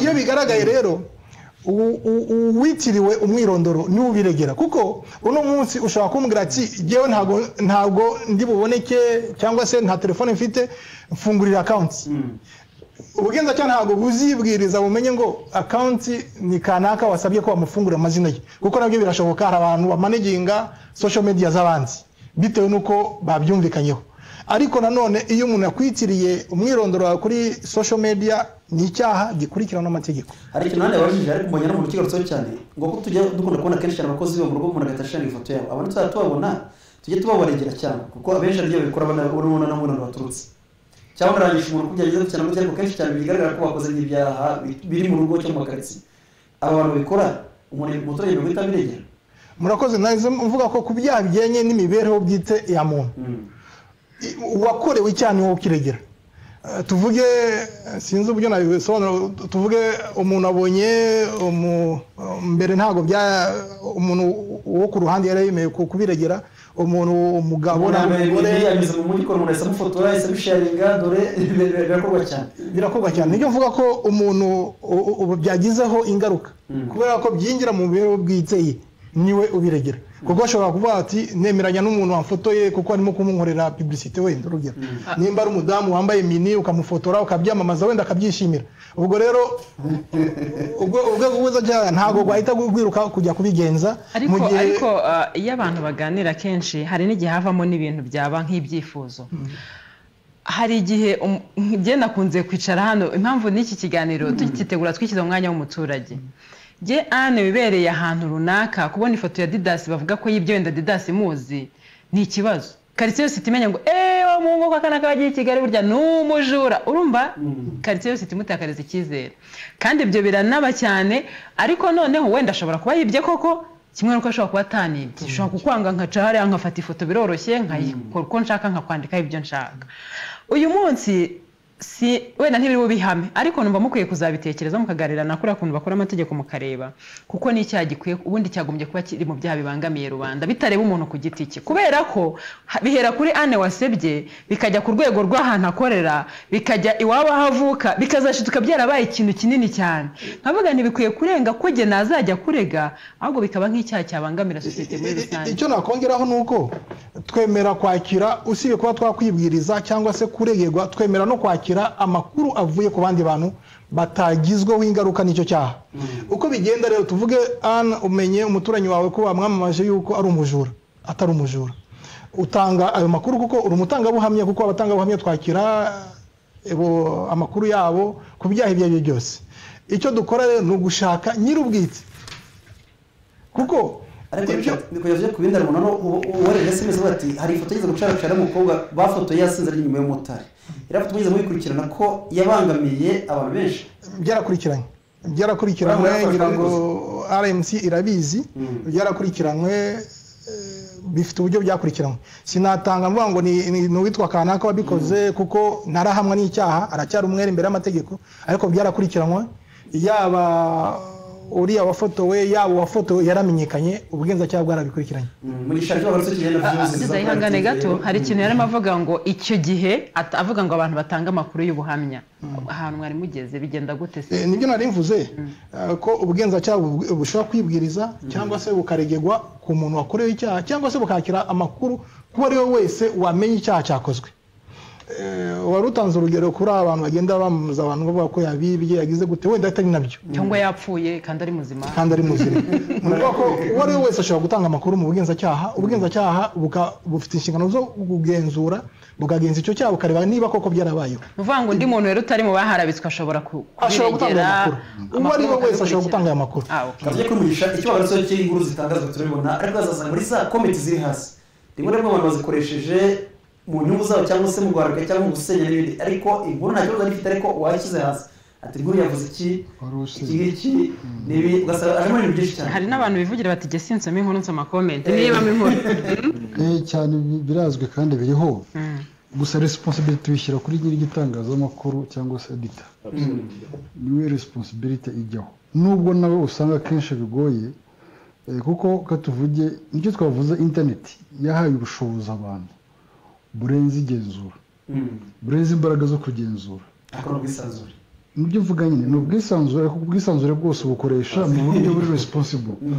ubukoresha mu buryo uri buburyozwe n'ubukoreshwa nabi nta bwisanzure uhabwa burenga ugomba gukoresha birenze icyo babuguhereye iyo ubukoresheje hirya y'inyungu baguhereye ubwo bwisanzure icyo gihe urabiryozwa ni ukuvuga rero ngo iki niba website ya Isango Star mutangaje muti uyu munsi n'uyu abantu baganiriye ku kibazo iki n'iki undi agaca muri comment akajugunyaho ibintu byari twaje tuvuga bidahuye n'inkuru gusa bishobora kugaragaza uburwayi afite muri we akavuga ibindi bintu abandi bari busome kugira ngo agaragaze ibyo bitekerezo afite bibi ubundi ziriya comments mu busanzwe ikigo runaka cy'itangazamakuru cyakabaye gifite uburyo kuko kirafilteringa ntabwo comment zipfa kuza haba ari systeme yaho ziza ukazisoma ukavuga uti ngira kwiriye nk'uko editing inkuru nazo ukwiye kuzeditinga niyo standard ariko kenshi usanga ibintu bigoreye ibitangazamakuru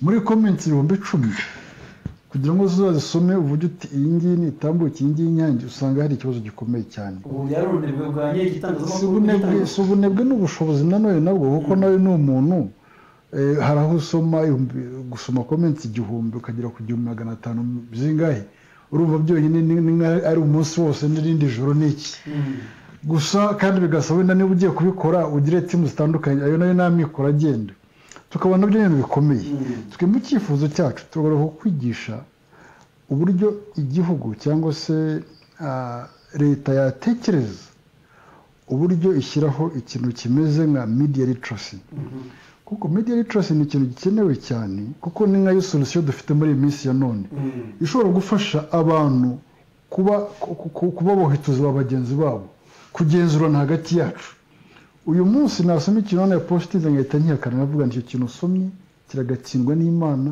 nari ukwiye kugitambutsa urumva akaba ari ngewe ukubuza kubera ko nanjye nagisomye ariko bituruka muri wa muntu wabaye sensitized muri wa muntu wigishijwe social media ni nziza internet ni nziza ariko bibwabyo ntabwo turabyigisha umunsi abantu ngo babimenye uhereye mu mashuri yacu y'incuke ukajya muri primary bikigishwa kuko netu dufite izabana natwe iteka ryose reka mbivuge igihe cyose tugifite internet na technology urumva ariko abantu nk'uko twigishwa ubundi burere bwose mu mashuri n'ahandi hose tujya hakwiye kujyaho system ya media literacy ndetse na politike yabyo yigisha abantu ubwiza bwo gukoresha izi instruments dufite ibikoresho dufite kugira ngo abantu bategurwe babe empowered hari n'abasanga nabyo bazi akayibona bakabikwirakwiza ariko ugisha umuntu uti nubona ikintu ugakemanga sosi yacyo andikira ucyohereje iyi sosi yacyo iri hehe n'urugero akantu nkako kazarinda abantu kujya bafata ibihuha bakabigira ukuri ku buryo bishobora no kubagiraho ingaruka byaba mu rwego rw'umutekano ku giti cye cyangwa se kuri rusange niho dukomeza gusa nkaho tubona yuko hakwiye kujya imbaraga kandi izo mbaraga zihuriyeho n'abafatanyabikorwa batandukanye yaba sosiyete sivile yaba public service yaba itangazamakuru amashuri hakigishwa imikoreshereze myiza bitumye bitangaruka kuri rura akivire urimo kuri rura nanjye cyo nshaka kugarukaho hari umuntu avuga ati cyane cyane n'urugero rwa radiyo iyo igitangazamakuru kinyujijwe nk'umuntu akaba yamagana kuri radiyo agatanga igitekerezo cye bwite hakurikirana n'undi kuri kiriya kintu mu kontora mute gutandukanya igitekerezo cy'umuntu bwite ariko ari igitangazamakuru ku bandi ku byo biroroshye cyangwa zera komite niki ariko nka radiyo cyangwa televiziyo ushobora guhamagara hano agatanga ikintu icyo gihe rura ibikontora gute didasi ariko ngira ngo birumvikana iyo ni live program aho umuntu ahamagara n'inyabugogo ahamagara muri studio uwo muntu ibyo aribyo byose ni umuntu ukwiye gukurikiranwa ku cyaha cye kubera yuko yamaze kwigaragaza yuko ari utanze igitekerezo niba ari icyaha akoze ariko igitekerezo gishobora kutaba icyaha buri gihe nk'uko ribe bisobanuye ariko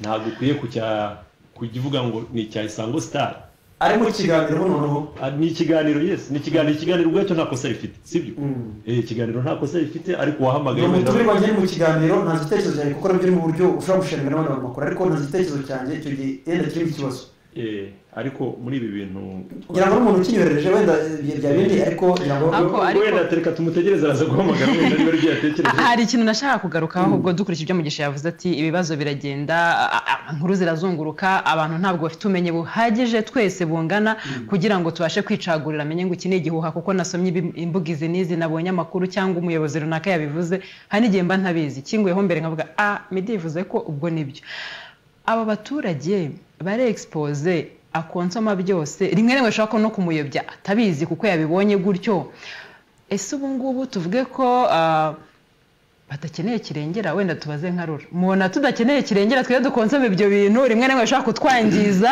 cyangwa se kugira ababigwamo ariko kubera ko nyine bigenda nta rutangira nta bariyeri ihari buri wese bimugeraho hari igihe bikugwaho utabishaka ukabisoma utabishakaga ukabona igifoto kiguye muri telefone umwana arayifite arakire ntabwo ari byiza mu by'ukuri turarengerwa dute nibyo abakira ibyo bintu bakwiye kurengerwa ariko njyewe navuga yuko ubwa mbere na mbere bakwiye kubanza kwirengera kwirengera nuko wenda nongeye ku byo Mugisha yavugaga abantu bakwiye kwigishwa akabanza akamenya ngo se erega hari n'ikindi bavuze bavuga ngo ibintu byo kugabanya ngo internet bakwiye kuba bemerewe oya ahubwo hari ibintu byitwa economic efficiency ni ukuvuga ngo uwo muntu akwiye kureba yuko n'ibyo bintu arimo sharinga downloadinga ya uploadinga ko bifite amafaranga bimutwara iyo nayo ikwiye kuba inyigisha akayimenya akavuga ngo reka ndebe iki kintu Didas anyoherereje kubera ko kimfitiye akamaro reka nkidownloading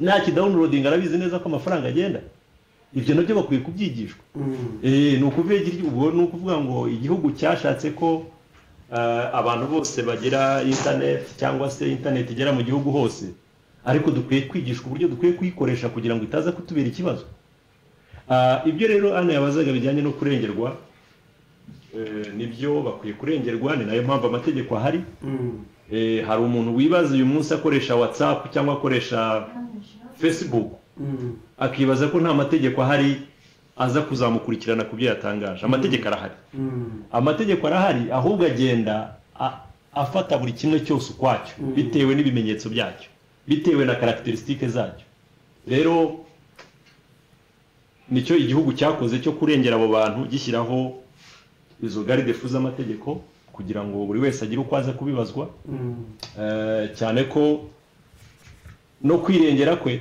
akwiye kwirengera amenya ngo ni igiki ndi bu sharing bagenzi bake ese ni ukuri ubwo ako kantu ka iyo sense ikabanza kuba ariye wa muntu ukeneye kurengerwa nawe akabanza kirengera akagira ibyo yirwanyiriza ubwe ku giti cye mbere yuko asaba ko leta cyangwa abandi bafatanya bikorwa binjiramo kugira bamurengere reka nawe abanze yirengere asharinge igikwiye kuba share yakira igikwiye kuba cyakirwa hanyuma yirinde iby'amategeko yashyize mu arakoze cyane wenda abadukurikiye namwe twakongera tukakira ikindi cyiciro cy'amatelefone uko mugenda muhamagara tugenda tubakira ari nako tunaganira hanyuma noneho tugaruke kuri RIB ese buriya nk'iyo tujya tubona abantu batangazwa kabona ngo uyu munsi tugiye gutangaza abantu bakoze ibi n'ibi ibyaha runaka ibiyobyabwenge abibye ibikoresho runaka bitandukanye tukababona bagatangazwa namwe mufite muri gahunda kuzajya mudutangariza abantu nk'aba kuko buriya iki ni ikintu gishobora gutuma abandi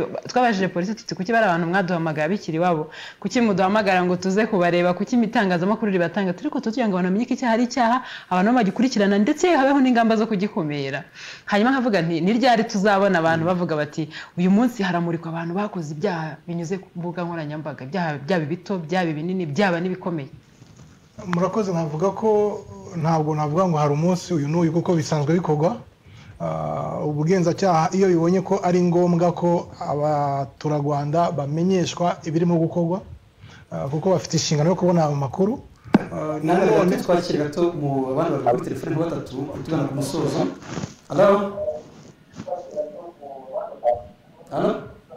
Halo oui ndakumva yego wigire igitangazamakuru ariko uri hafi yacu Halo oui turakumva ngewe igitekerezo cyanjye mena cyane kariye RIB hari ibibazo biriho ugasanga nk'intuze nk'amavideo y'urukozasoni ari kuri social media kuri YouTube kandi y'abanyarwanda ese no kufatanya na muraba bikemura bate kugira ngo kuko biriya bintu bije kuba mu Rwanda ndabizi nta tegeko na rimwe ryemera pornography cyangwa amafoto cyangwa amashusho yo kozasoni kuki ziriya akawunti z'abantu zigumya gukora kandi zakabaye zifungwa kugira ngo abantu batagumya kureba intuze ibintu by'urukozasoni bimaze kuri social media ariko urugero neza ni social ni akawunti z'abantu b'abanyarwanda bashyira ibyo bintu cyangwa Halo oui tugisobanure neza ndakumva neza nyine gisobanure neza na akawunti z'abantu b'abanyarwanda bashize ibintu by'urukozasoni cyangwa amafoto y'abanyarwanda bashyira kuri za akawunti z'urukozasoni ni ukuvuga ngo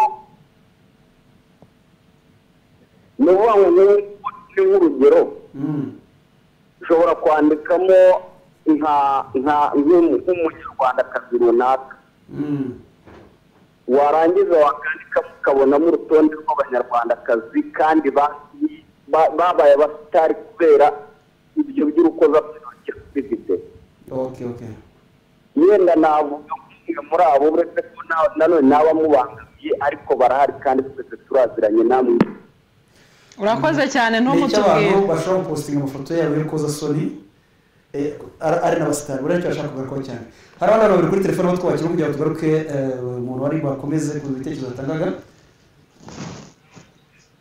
Twakomeza wabwira ko cyakiri bazo bakakira mwerekana abantu kenshi cyane turi ko batazo mukaza kutwemba bene kuko ana ari umuntu wese ayitanga ngo ana ukibara kukivuga bavuga ati buriya iyo uri berekanye umuntu bakanamufoto bamusharinga ku mbuga nkoranyambaga ejo agasanga bari n'umwere ntibaba bangana ubuzima bwe nyine icyo mwerekana abantu cyavuga ngo bakoze ibyaha bikomeye cyane. Murakoze navuga ko icya mbere nuko hari amagambo akoreshwa ko uyu muntu akekwa. Icya kabiri nuko tuvugana n'itangazamakuru bagahisha mu maso yabo ngo atagaragara. Ikiba kigamijwe ni ikintu gutanga amakuru ku banyarwanda ku bya uburyo birimo kugenda bikorwa. Ikindi nanone no kubamenyesha ibi bya bikorwa gute niziye ngamba mu kubigwanya kugira ngo ejo bundi hafatwe ingamba zo gukumira ibindi byabaho. Nanone tuzirikana ihame yuko umuntu wese atarahamwa n'icyaha mu buryo buteganywa n'amategeko abakira umwere. Ibyo nabyo turabizirikana. Ariko tubona abantu bafata bagaragara benda kugitangaza ko bibona ko bimaze gucika kandi ntacyo cyo bamugishanya abo barangikora cyane. Twakiri umuntu wanyuma kuri telefone. Allo oui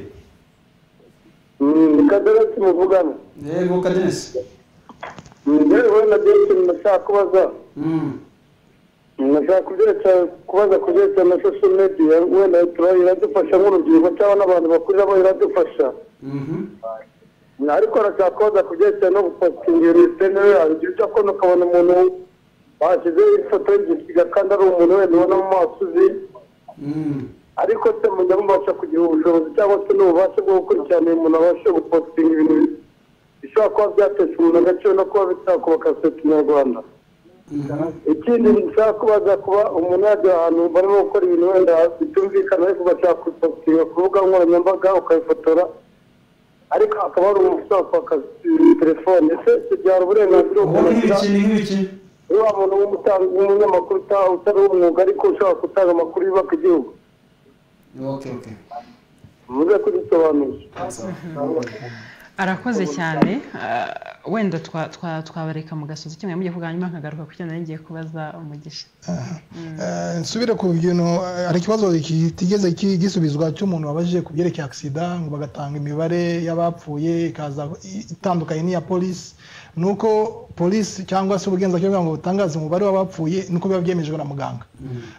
Kuba impanuka yabaye umuntu akaba ari muri koma wowe sinzi uwafotoye inyungu abifitemo n'ubuhanga afite bwo kwemeza ngo yapfuye nangwa se ntiyapfuye.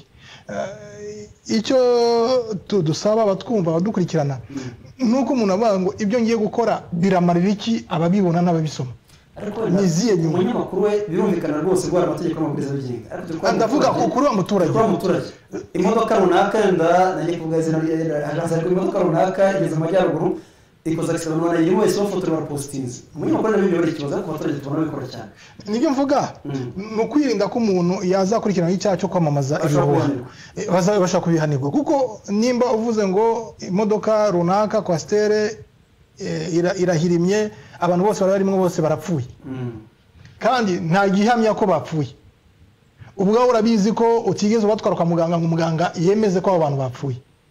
Ibyo rero no kureba inyungu ubigizemwo yo kwihutira gusharinga amakuru ni biza ko bavuga ngo imodoka runaka yari mu muhanda uyu n'uyu ikoze impanuka kugira ngo n'ababyumva n'ababishinzwe babe batabara vuba. Ariko iyo utangiye kwamamaza abapfuye umubare wabo gufotora amafoto afite abandi abangamira ubutangiye gukora bitari mu nshingano zawe twumva ko abantu babikikaho. Ntabwo imibare inyuranya kubera ko abantu bafitemo inyungu yo kubesha nangwa se kubihisha ahubwo ababifitiye ubushobozi nuko nabo babanza kubisuzuma biturutse mu mibare n'ibyemezo bya muganga biyemeza ngo kanaka yapfuye kuko bamusuzumye. Ntabwo amaso yemeza ko umuntu yapfuye murakoze cyane hanyuma noneho mwihangane gatoya kwa ko iminota dusigaranye ntituri buyifate telefone abatelefone bihangane iminota yagiye ahubwo nagira ngo tugaruke kuri Mugisha ndetse na Rura mwana kigarutseho cyane media literacy abantu bakwiye kugira ubumenyi bakamenya gushungura bakamenya ibyo bahitamo bakamenya ibyo kuri ariko se ko tudafite ubumenyi bungana nize ngamba zihari kugira ngo twese tugire iyo esprit critique tumenye ngo jewe iki ndakibonye ariko sinshobora kucyemera cyangwa se imitanye ifatwa nk'ihame dufite abantu benshi badafite ubwo bumenyi buhagije twese twihereyeho ntabwo dufite ubumenyi bungana nzabwirwa n'iki ko ibintu ari bihuha nzamenya nte kubishungura izo mbaraga mufite nizeye kugira ngo ibyo bintu bibashe niba wumvise icyo navuze nagaragaje yuko ari concern ari ikintu buri muntu wese yakabaye uhereye mu miryango ukajya mu mashuri ukajya ku rwego rwa politiki ibitegeko byo bigomba gukorwa byagatekerejweho cyane kuko niho hantu hagiye kugaragarira intambara zikomeye cyane mu minsi iri imbere cyane cyane abantu bashaka kugira ngo bazane sabotage niho bashobora guca agatera ikintu akajya kubita hariya noneho dore ko dufite sosiyete nk'uko yaruvuze zidafite ubumenyi bu questioning bwibaza iki kintu sonse yacu ni iyihe iki kintu wagitambukije agamije iki ese niwe wari ukwiye kuba kivuga kuba sosiyete leta bifite ni bigaragaza yuko dufite gap ikomeye cyane igihe cyose hari ikibazo haba hakeneye igisubizo twe tubona yuko ikintu gikenewe gikwiye gukoreshwa ari uko abantu batekereza uburyo bigishwa nk'uko Joseph yarayivuze ibyiza bya internet no kuyikoresha mu buryo buri constructive ubwo abantu uvuga ni leta oya ni umwana mu muryango ni umunyeshuri ni umucuruzi buri muntu wese ikindi cya kabiri tukagira sosiyete zidashigukira ibihuha kuko buriya hari ukuntu tugira sosiyete zacu zikunda ibintu biri sensational ibintu by'amakabyankuru abantu bakigishwa ububi bwabyo guhita ubifata ukabikonsuminga nawe ukabikwirakwiza ushobora gusanga urimo gutwika ishyamba utabizi kandi ukoresheje iki za mbaraga za internet za mbaraga social media ahubwo uri umuturage uri responsible urabanza ukabitekereza ukavuga uti ibintu uretse bivuyeho imbere yuko mbyohereza ari ibyo ukoze soni ari ibyo tuvuga by'amakuru y'ibihuha n'ibindi byinshi bishobora kuvuka umuntu yakoresha kugira ngo yangize sosiyete ndetse dusubize mu mateka atari meza buriya niyo mpamvu bafunga cyane cyane social media mu gihe cy'amatora mu bihugu bimwe na bimwe bazifunga kugira ngo bakumire muzabyumva nka Kongo mu minsi yashize barabikoze Uganda byize kubikoraho no mu gihe cy'amatora hari igihe babona yuko bagiye kuyikoresha kukabya kohereza ibintu bishobora guhungabanya bagahita kuvuga bati turayifunga ariko mu by'ukuri twakwiye tugera aho ngaho kuko turi muri sosiyete ziri free twakwiye tugera aho sosiyete zimaze kuba amacyuwa zimaze gukora mu myumvire no mu mitekerereze no mu mikorere ku buryo zibona yuko izi tools ibikoresho dufite ari bidufasha kwiteza imbere ati bidufasha kugira ngo dukwirakwize ibintu bitadufitiye akamaro. Joseph dukora iki kugira ngo izi social media zitubere mu gihe kugira ngo zibe ibibazo ku baturage cyangwa se ku buri wese wazikoresha? Murakoze dukwiye kwigisha abanyarwanda mu buryo abagenewe kubimenya babimenya bakamenya ibyanze bikunze yuko mu gihe bazikoresheje nabi hari ibyaha zibashyiraho kandi ibyo byaha bihanwa n'amategeko. Gusa wenda ikigoye kirimo nuko